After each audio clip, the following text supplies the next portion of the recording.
panel. My name is Neil Brown, Executive Director of the Comptrollers Council. And let's take a look at our agenda.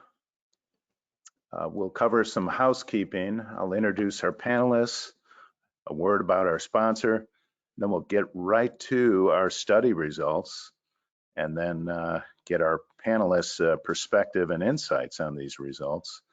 And then we will have a Q&A. So attendees, please use your GoToWebinar control panel to ask questions early, and we'll get to as many as possible in the hour. We will actually have just 2 polling questions.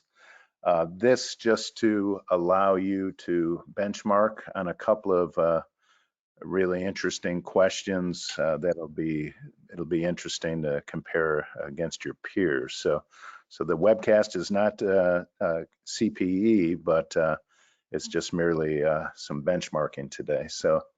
So with that, I'd like to introduce our panelists. Rich Brady is board chair for the Institute of Management Accountants, IMA, and CEO of the American Society of Military Comptrollers, ASMC. Rich earned several certifications and degrees, including a certified management accountant, a CGMA, CDFM. He earned a master's MS in finance, and was a CFO of the Marine Corps Installation Command. Thank you for your service, Richard. And had many thousands of financial executives under his tutelage. So great to have you, Rich. And next is Barbara Salazar. She is a CFO of 7X, a holding company in construction, property management, and real estate, and has more than 25 years of F&A experience. Prior roles included CFO, VP of Finance, Controller, SEC reporting, SOX compliance, and audit at PwC. Barbara is a CPA and earned an MBA from Stanford. And last but not least, Michael Gilmartin is a 12-year veteran of BlackLine and currently a vice president of Closed Solutions, and has been many other roles at BlackLine. Michael earned a bachelor degree in accounting from Moravian University. So panelists, welcome. Now I'd like to just say a quick word about our partner and sponsor. BlackLine provides solutions to manage and automate financial close and consolidation, invoice to cash, and intercompany accounting processes, inspiring, powering, and guiding large enterprises and mid-sized businesses on their digital finance transformation journeys. Learn more at www.blackline.com. So thank you, BlackLine, for your sponsorship. So now let's take a look at the overview, the abstract. This important research seeks to understand how current business and economic environments are shaping corporate finance planning, strategy, priorities, and outlooks, and what controllers and CFOs are doing to manage in 2024 and beyond. The 24 study identifies a CFO Controller Financial Performance Index, or FPI, and a Spending Budget Index, SBI, that serves as benchmarks versus 2023 and in the future. A national survey was conducted from November 23 to January 24, with nearly 250 respondents participating across North America and globally. So with that, before we get to our panel, I'm going to just go through key takeaways real quick regarding financial outlook. 2024 financial performance witnessed a very bullish 139% index, with 51% increasing financial performance and only 12% decreasing. So that is positive. Next, regarding financial metrics, increases predicted for revenue by a whopping 61%, followed by profits by 46%, gross margin by 45%, and cost increases for SG&A by 48%, organizational headcount by 46%, accounting and finance headcount by 21%. But we throw that in today, and then lower profit led decreases, but by only 22%.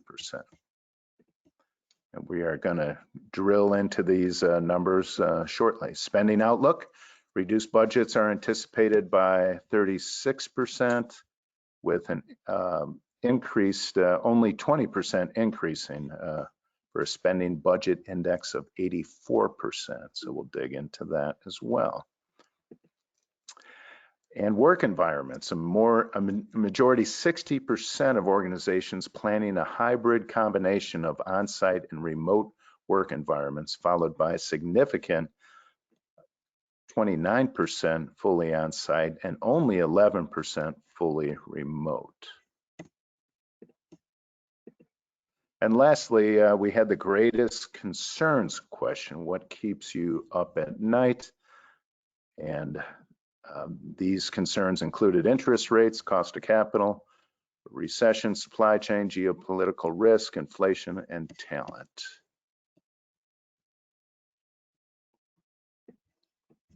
So with that, let us start with a polling question.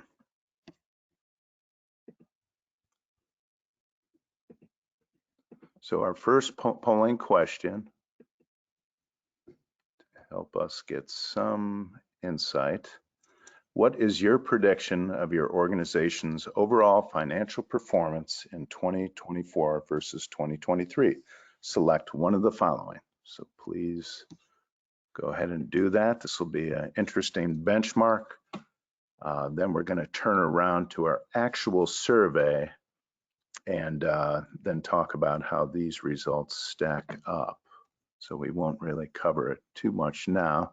We've had the majority of folks voting. I'll give it a few more seconds.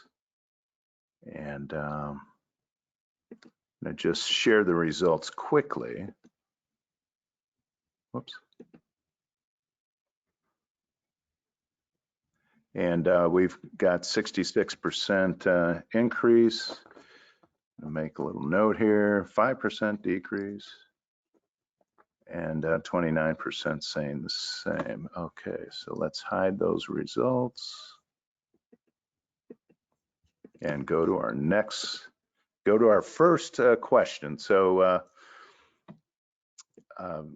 panelists, let's go ahead and go on to video, and we will cover our first question. What is your overall prediction of your organization's financial performance in 2024 versus 2023? And as mentioned, a majority, 51%, are predicting better or increased performance, followed by 37% with similar or maintaining performance, and only 20% decreasing. So this compares to 2023, where we had 44% increase and 17% decrease. And so much more robust than 2023. This index, 139%, the financial performance index, is calculated by the increases minus the decreases times 100 base. So last year in 2023, the CFO Controller Financial Performance Index was 127%, so a full 12 points lower than this year. So lots of optimism, but not more optimism than our sister council, Chief Executives Council, and their 2024 CEO FPI index is 155%. So we will talk about that. And that leads to our first panelist question. What do you think of these sentiments? Rich, do you want to start? Yeah, thank you very much. And first of all, Neil, thank you for inviting me to participate in today's webinar. It's really an honor to be here on this panel with such distinguished experts as Barbara and Michael, so I really appreciate it. And I want to welcome all the attendees. It looks like we're over 100 attendees, which is really great. And I look forward to the questions at the end as well. So overall, I think this is realistic. It's a bit optimistic, but I think that as we look at 2024, most companies, most controllers, CFOs are beginning to gain a little bit more clarity in both the market and economic situations. It's also, I think, a reflection of actions that have already been taken internally, some investments in technology and skills, some anticipated payoffs in generative AI, and some cost cutting as well that has been done, outsourcing, downsizing, getting rid of some commercial real estate.